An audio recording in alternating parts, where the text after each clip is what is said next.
Okay, this is a reflection on the creative business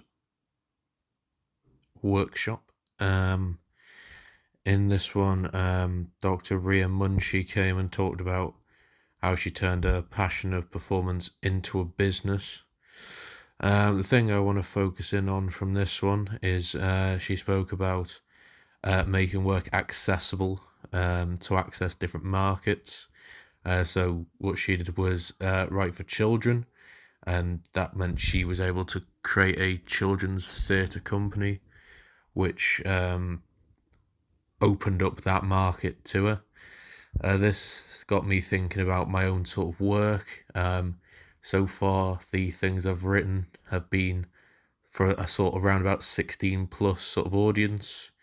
I do this mostly so I can have like darker topics and stronger language in my things.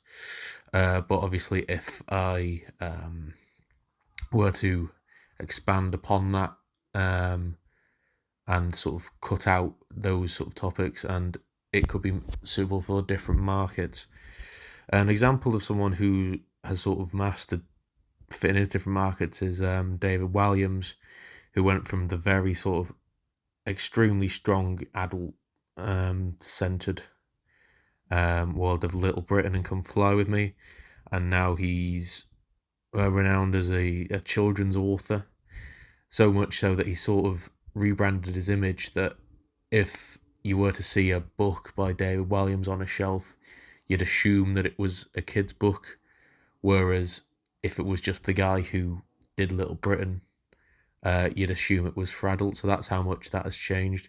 And obviously he's been very successful, and that's been very lucrative for him.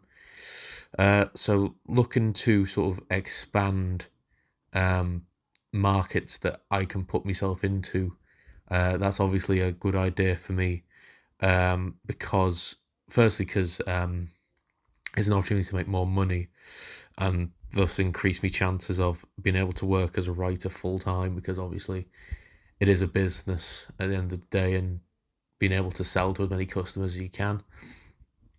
It would also, I feel, make me improve as a creative, being able to write for different audiences and understanding the different markets, i.e.